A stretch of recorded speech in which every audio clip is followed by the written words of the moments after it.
तो अभी अपन शुरू करने जा रहे हैं, ज़्यादा डीप में नहीं जाएंगे। अपने चैप्टर का नाम है बॉडी फ्लूइड्स। बॉडी फ्लूइड्स क्या है पूरा नाम बाबू? पूरा नाम मैं भूल गया, चैप्टर कैसे याद रखूंगा? Body fluids and circulation. ये क्लास 11th का चैप्टर है और अपन नीट के पॉइंट ऑफ व्यू से पढ़ रहे हैं। पूरा चैप्टर अभी कवर करने वाले नहीं है, बस इतना एक पेज अपन कवर करने वाले हैं जिसमें मैंने कंपोनेंट्स ऑफ ब्लड के बारे में डिस्कस करना आपसे चाहता हूँ। और पहला जो कंपोनेंट है प्लाज्मा, राइट, इसके बारे में डिस्कस करेंगे। ज़्यादा अगर अपन दिमाग में डालेंगे तो शायद जितना डालते जाएंगे उतना पीछे से निकलता जाएगा, इसलिए थोड़ा थोड़ा करके डालेंगे दिमाग में तो आसानी से बैठ जाएंगी चीज़ें। ज़्यादा डिफ़िकल्ट होता नहीं है बायोलॉजी, जिसको लगता है, और जिसको नहीं लगता उसके लिए होना चाहिए थोड़ा सा डिफ़िकल्ट, क्योंकि ज़्यादा अगर सीरियसली नहीं लोगे तो बाद में चीज़ें कॉम्प्लेक्स हो जाती है भाई। क्वेश्चन थोड़े अगर डिफ़िकल्ट आ जाते, थोड़े ट्विस्टेड आ जाते, तो अगर बंदे ने बहुत ही रिलैक्स करके पढ़ा है ना भैया, तो वो बहुत ऊपर ऊपर से पढ़ता है। That is not how you have to approach biology. Biology को सीरियसली ले लो भैया, हर एक लाइन इंपॉर्टेंट है बायो में, तो हर एक लाइन को, उसके पीछे जो मीनिंग है उसको भी अच्छे से समझना बहुत ज़्यादा इम्पोर्टेंट है। तो इसको अपन मतलब हर चीज़ को ज़्यादा डीप में जाने की ज़रूरत नहीं है, लेकिन हर चीज़, हर एक लाइन के बारे में क्या लिखा है क्या नहीं लिखा वो एटलीस्ट आपको पता होना चाहिए। फैक्चुअल डेटा हर एक लाइन में अगर है तो आपको पता होना चाहिए। एटलीस्ट इतना अगर आपको पता है तो आप कहीं ना कहीं जाके गलत ऑप्शंस एलिमिनेट कर सकते हो, राइट। हर चीज़ के डिटेल में जाने की ज़रूरत नहीं है, आपको मास्टर नहीं बनना है। अभी आपको बस एक एग्ज़ाम है जिसको बोलते हैं नीट, उसे क्रैक करना है, तो उसके लिए ज़्यादा कंसेप्चुअल अंडरस्टैंडिंग की ज़रूरत नहीं है। लेकिन हाँ, जितना आपकी बुक में दिया है वो सारा नॉलेज आपको चाहिए आपके दिमाग में, ताकि आप वहाँ पर जाके मतलब एग्ज़ाम में जाके ऐसा ना लगे कि ये क्या है, ये मैंने कभी पढ़ा नहीं, तो ऐसा ना हो। इसलिए हर एक लाइन के बारे में आपको आइडिया होना चाहिए। तो चलिए शुरू करते हैं कंपोनेंट्स ऑफ द ब्लड के साथ। तो क्या है कंपोनेंट्स ऑफ द ब्लड? मतलब कि आपका जो ब्लड है उसके अंदर क्या है ये हम पढ़ने वाले हैं। बहुत बेसिक सी चीज़ है, इतना आपको समझ में आ गया होगा, राइट। बच्चे तो नहीं हो आप, मैं भी नहीं हो, मैं भी आपके जैसा ही हूँ। अगले साल मैं भी नीट की एग्ज़ाम देने वाला हूँ, तो मैं कोई टीचर नहीं हूँ। मैं जैसे पढ़ रहा हूँ, जो चीज़ें मेरे को इम्पोर्टेंट लगती है मैं आपके साथ शेयर करने वाला हूँ। तो components of the blood, right. तो दो ही छोटी छोटी लाइन दी गई है आपके जो बुक में है, मैं दिखाता हूँ आपको। कंपोनेंट्स ऑफ द ब्लड, ये देखो, ये दो छोटी लाइनें दी गई है, इसमें ज़्यादा कुछ लिखा नहीं है ब्लड के बारे में। लेकिन हाँ, नीचे जो दिया गया है वो प्लाज्मा के बारे में है। तो ब्लड के बारे में क्या दिया गया है कि blood is a special connective tissue. Blood सिर्फ एक कनेक्टिव टिश्यू नहीं है, बल्कि एक स्पेशल कनेक्टिव टिश्यू है, ये आपको पता होना चाहिए। और कंसिस्ट ऑफ ब्लड, ब्लड के अंदर क्या क्या है, क्या क्या है ब्लड के अंदर? Consist of, blood consist of, ऐसा है। तो ब्लड के अंदर फ्लूइड मैट्रिक्स है, प्लाज्मा है, फॉर्म एलिमेंट्स है। अब जो प्लाज्मा है ये बहुत ज़्यादा इम्पोर्टेंट है, और उसके बाद जो है फॉर्म एलिमेंट्स है वो भी बहुत ज़्यादा इम्पोर्टेंट है। तो ब्लड के अंदर ये तीन चीज़ें रहती है, आपको पता होना चाहिए। यहाँ पर आप इसको रट्टा मार सकते हो, लेकिन आप इसको बाद में रिवाइज करते रहना कि प्लाज्मा है, फॉर्म एलिमेंट्स है और फ्लूइड मैट्रिक्स है, ये ब्लड के कंपोनेंट्स है। क्योंकि बाद में हम प्लाज्मा के कंपोनेंट्स पढ़ने वाले हैं, फिर इरिथ्रोसाइट्स, फिर अपने जो फॉर्म एलिमेंट्स के अंदर आते हैं वो सारी चीज़ें पढ़ने वाले हैं। तो चीज़ें जब ज़्यादा होती है तो कन्फ्यूजन होता रहता है। तो ब्लड के अंदर क्या है, वो है प्लाज्मा, फॉर्म एलिमेंट्स और फ्लूइड मैट्रिक्स। इसलिए मैं आपको सेपरेट पढ़ा रहा हूँ, तीनों को एक साथ पढ़ाऊंगा तो चीज़ें कन्फ्यूजिंग हो जाती हैं।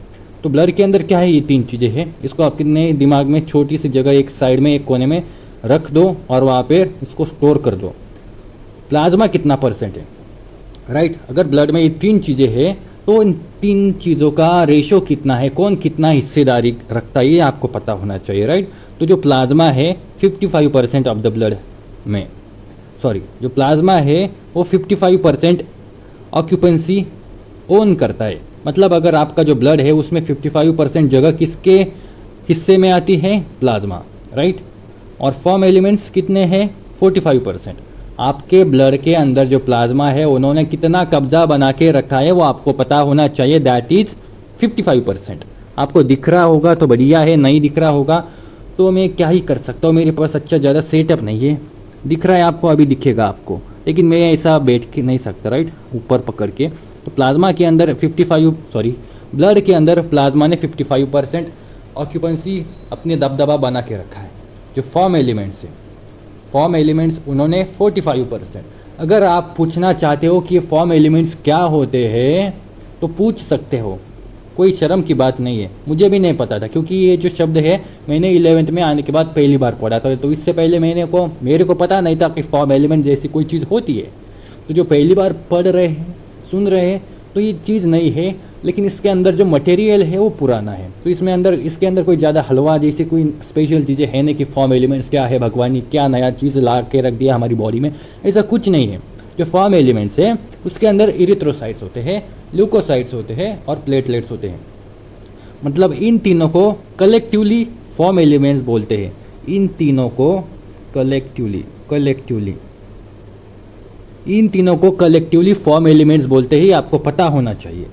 तो हम कह सकते हैं कि फॉर्म एलिमेंट्स के अंदर ये 3 नमूने हैं। इन 3 नमूनों को हम बचपन से पढ़ते आए हैं, राइट। इरिथ्रोसाइट्स, ल्यूकोसाइट्स और प्लेटलेट्स। शायद ये नाम इतने ज़्यादा फैमिलियर ना हो, लेकिन आरबीसीज तो सबको पता है, रेड ब्लड सेल्स या रेड ब्लड कॉर्पुसल्स। डब्ल्यूबीसीज मतलब वाइट ब्लड सेल्स, मतलब क्या होता है, मतलब वाइट ब्लड कॉर्पुसल्स। और प्लेटलेट्स और थ्रोम्बोसाइट्स, ये मतलब ये एक ही चीज़ है भाई। इरिथ्रोसाइट्स का दूसरा नाम है आरबीसीज, ल्यूकोसाइट्स का दूसरा नाम है डब्ल्यूबीसीज और थ्रोम्बोसाइट्स का दूसरा नाम है प्लेटलेट्स, राइट। तो ये चीज़ें हमको पहले से ही पता थी। इन्हीं को कलेक्टिवली आप फॉर्म एलिमेंट्स बोलते हैं, राइट। ये आपको पता होना चाहिए, ज़्यादा स्ट्रेस लेने की ज़रूरत नहीं है। ये बेसिक सा चीज़ है, बेसिक सा फैक्चुअल डेटा है, इसके बारे में आपको इतना आइडिया होना चाहिए। अब बात आती है प्लाज्मा की, राइट। अभी तक हमने क्या पढ़ा कि ब्लड क्या है और ब्लड के अंदर क्या है। ब्लड के अंदर ये 3 चीज़ें हैं, फ्लूइड मैट्रिक्स, प्लाज्मा और फॉर्म एलिमेंट्स। बात क्लियर। अब फॉर्म एलिमेंट्स के 3 प्रकार, उसके अंदर 3 मटेरियल है जिनको हम बचपन से पढ़ते आए हैं। सिंप्लिसिटी के लिए आप आरबीसीज, डब्ल्यूबीसीज और प्लेटलेट्स मान सकते हो। अब जो हमने ऊपर पढ़ा था कि ब्लड के अंदर प्लाज्मा है, बात क्लियर है, ब्लड के अंदर प्लाज्मा है। वो कितना परसेंटेज रहता है, 55% उसका दबदबा है ब्लड के अंदर। अब उस प्लाज्मा के अंदर क्या है, प्लाज्मा क्या है सबसे पहले तो वो देखेंगे। प्लाज्मा के अंदर क्या है, जैसे ऊपर हमने देखा ब्लड के अंदर क्या है, अब हम देखेंगे प्लाज्मा के अंदर क्या है प्लाज्मा के अंदर, वो हम देखने वाले हैं। तो ज़्यादा ही डिफ़िकल्ट कोई ऐसी चीज़ है नहीं।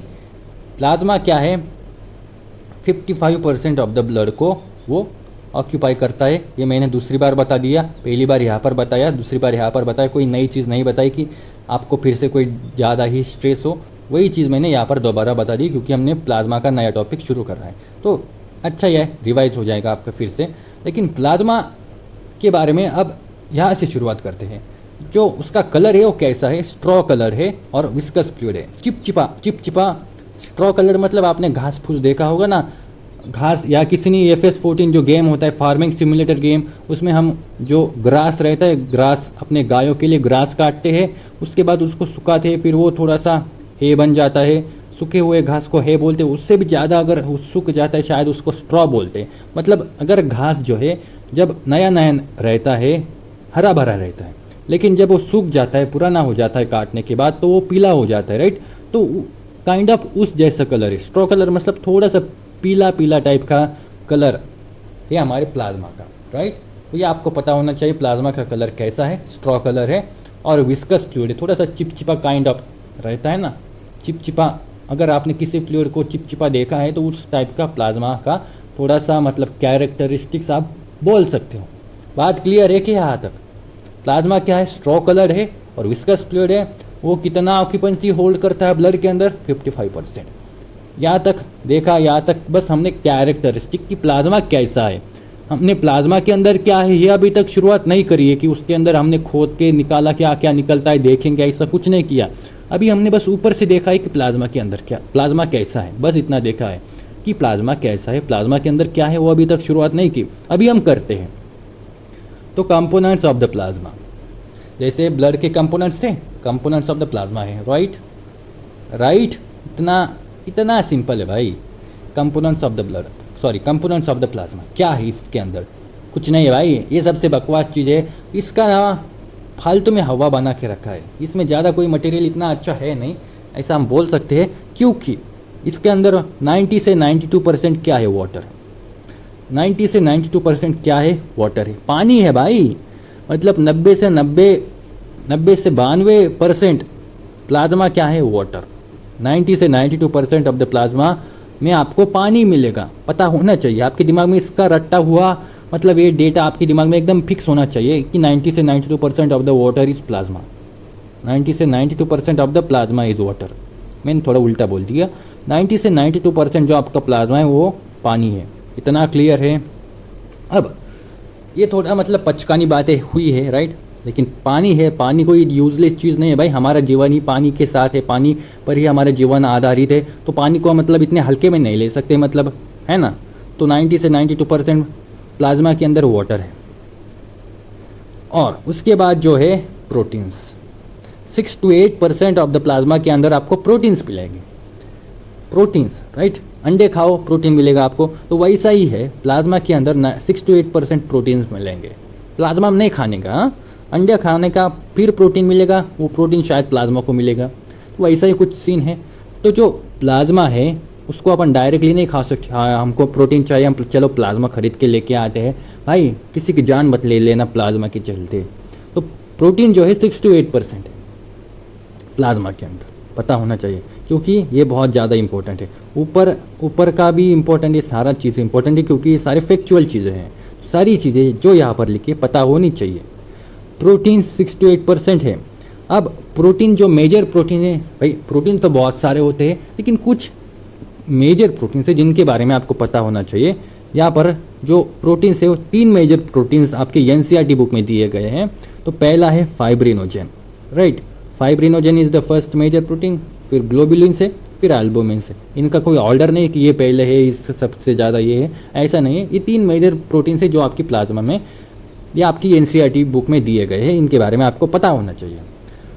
जो फाइब्रिनोजेन है, अब प्रोटीन है, अब इनका कोई फंक्शंस तो होगा, राइट। हर चीज़ का एक महत्व होता है, हर चीज़ का एक फंक्शन होता है। भगवान कोई बेकार की चीज़ बना के रखता तो है नहीं, तो हर चीज़ का एक इंपॉर्टेंस होता है, एक फंक्शन होता है, राइट।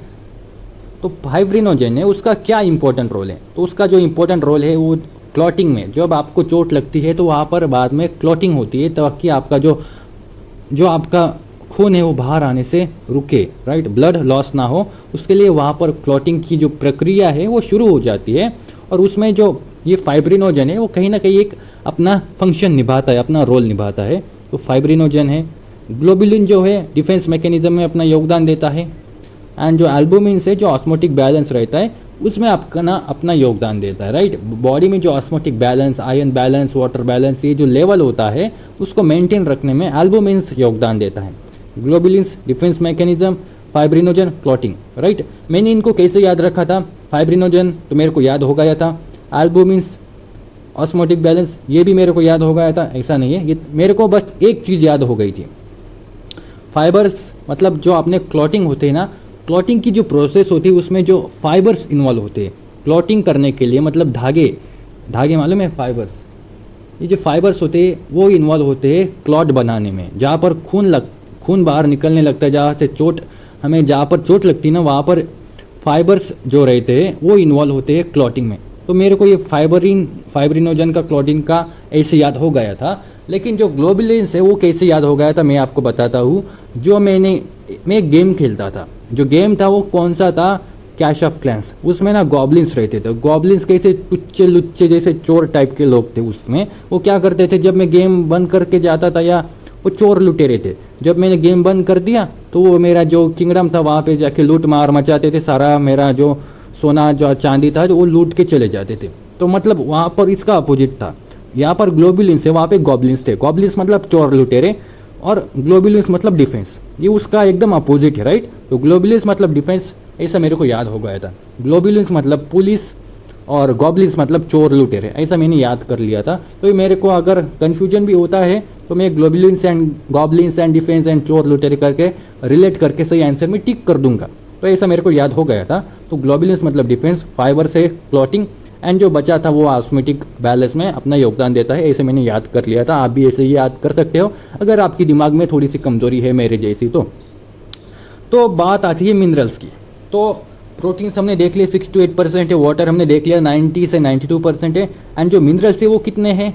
मिनरल्स तो बहुत सारे होंगे, ये कुछ मिनरल्स हैं आपके उस पैराग्राफ में दिए गए हैं, जैसे calcium, magnesium, sodium, carbonate and chlorine. ये कुछ है, आपको पता होना चाहिए कौन कौन से पॉजिटिव में अवेलेबल है और कौन कौन से नेगेटिव में अवेलेबल है। ये भी नेगेटिव है, इसको शायद बाइकार्बोनेट बोलते हैं ना, ये CO3, मेरे को याद नहीं हो रहा। मेरे को अब केमिस्ट्री सुधारना पड़ेगा दोस्तों भाई, अगले साल मेरे को एग्ज़ाम देना है। तो ऐसा है कि कैल्शियम, मैग्नीशियम एंड सोडियम ये पॉजिटिव आयन्स है, और जो नेगेटिव आयन्स है वो क्लोरीन्स और बाइकार्बोनेट है। बाइकार्बोनेट है या कौन सा है पता नहीं, लेकिन आप बाद में देख लेना उसको। तो ये सारे मिनरल्स है, कौन से पॉजिटिव है कौन से नेगेटिव, ये आपको पता होना चाहिए। डायरेक्टली पूछ सकते हैं कि कौन सा नेगेटिव आयन्स प्रेजेंट रहते हैं, कौन से नेगेटिव मिनरल्स प्रेजेंट रहते हैं, राइट। तो पूछ सकते हैं भाई, नीट वाले अगर दिमाग पागल हो गए तो हमको पागल बना देंगे। तो 4 मार्क का सवाल है भाई, सारा अपने दिमाग में होना चाहिए। जो ग्लूकोज है अमीनो एसिड है एंड लिपिड्स है, ये भी हमारे प्लाज्मा में प्रेजेंट रहते हैं, ऐसा नहीं है ये डायरेक्टली परमानेंटली प्रेजेंट नहीं रहते। ये इनका कैसा है, आते रहते हैं जाते रहते हैं, आते रहते हैं जाते रहते हैं, आते रहते हैं जाते रहते हैं। They are in the like, मतलब भटकती आत्मा, आती रहती है जाती रहती है। तो कैसे, ऑलवेज इन ट्रांजिट, मतलब आते जाते आते जाते। तो हमारी प्लाज्मा में इनका आना जाना लगा रहता है। तो ये आपको पता होना चाहिए कौन कौन है और वो किस फॉर्म में रहते हैं। तो ग्लूकोज, अमीनो एसिड, लिपिड्स, ये सारे ऑलवेज इन ट्रांजिट, मतलब ये आपको पता होना चाहिए, जैसे मैंने कहा ना, आते जाते रहते हैं। तो जो बाकी एक बचा है फैक्टर्स फॉर कोगुलेशंस, मतलब जो कोगुलेशन, जो हमारा क्लॉटिंग ऑफ ब्लड होता है, उसको दूसरा नाम है कोगुलेशन। अब वो क्लॉटिंग जो होता है उस प्रोसेस में बहुत सारे फैक्टर्स भी इन्वॉल्व रहते हैं। जहाँ पर हमने ऊपर देखा कि ये फाइब्रिनोजेन एक प्रोटीन है, वो भी अपना योगदान देता है, वैसे ही कुछ फैक्टर्स होते हैं वो भी कोगुलेशन में या क्लॉटिंग में अपना रोल प्ले करते हैं। वो भी फैक्टर्स आपके प्लाज्मा में प्रेजेंट रहते हैं, ये आपको पता होना चाहिए। बट वो जनरली कैसे है ना, इनएक्टिव फॉर्म में रहते हैं, मतलब सोए हुए रहते हैं। आप ऐसा, ये बहुत ज़्यादा इंपॉर्टेंट है, इनएक्टिव फॉर्म में रहते हैं। फैक्टर्स फॉर द कोगुलेशन या क्लॉटिंग के लिए जो फैक्टर्स ज़रूरी रहते हैं वो आपके प्लाज्मा में प्रेजेंट रहते हैं, ये आपको पता होना चाहिए। उसके साथ साथ वो किस फॉर्म में प्रेजेंट रहते हैं, मतलब इनएक्टिव है। ये जो है इनएक्टिव, ये एक्टिव फॉर्म में नहीं रहते। इनएक्टिव मतलब एक्टिव के अपोजिट भाई, ये इनएक्टिव है, ये आपको पता होना चाहिए। यहीं पर क्लियर कर दो कन्फ्यूजन, वो एक्टिव फॉर्म में नहीं रहते, वो इनएक्टिव फॉर्म में रहते हैं, एक्टिव के अपोजिट। वो याद रखो कि वो सोए हुए रहते हैं, जब आपको चोट लगती है तब वो जाके जाग जाते हैं, ऐसा आप समझ लेना।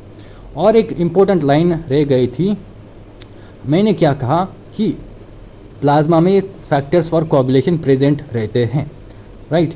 अगर ये फैक्टर्स एब्सेंट हुए तो, कोगुलेशन फैक्टर्स, मान लो कि प्लाज्मा में कोगुलेशन फैक्टर्स ही एब्सेंट है, तब उसे हम प्लाज्मा नहीं बोलेंगे, तब हम उसे सीरम बोलेंगे, राइट। अगर प्लाज्मा में कोगुलेशन फैक्टर्स एब्सेंट है तो हम उसे सीरम बोलेंगे। बहुत ज़्यादा इंपॉर्टेंट लाइन है, डायरेक्टली पूछ सकते हैं नीट वाले, तो आपको पता होना चाहिए सीरम मतलब क्या। सीरम मतलब प्लाज्मा विदाउट क्लॉटिंग फैक्टर्स, ऐसा ही कुछ तो भी एक लाइन था, मैं आपको वही लाइन चिपका देता हूँ ताकि कन्फ्यूजन ना हो, राइट। हम भी बच्चे हैं भाई, गलतियाँ हो जाती है, लेकिन यहाँ पर गलतियों के लिए कोई मतलब जगह नहीं है भाई। 4 मार्क का सवाल है, आपके भी और मेरे भी। कहाँ गया, हाँ ये देखो, ये लाइन है यहाँ पर, कहाँ गई लाइन, अरे लाइन आ जा मेरी जान। Plasma without the clotting factor is called serum, ये लाइन है, आपको दिखा दी तो मैं यहाँ पर लिख देता हूँ। सीरम मतलब प्लाज्मा विदाउट क्लॉटिंग, इतना क्लियर है। और इस वीडियो में हमने बस इतना देखा है कि ब्लड के कंपोनेंट्स कौन से रहते हैं, ब्लड के कंपोनेंट्स एंड नीचे प्लाज्मा के कंपोनेंट्स देखे हैं।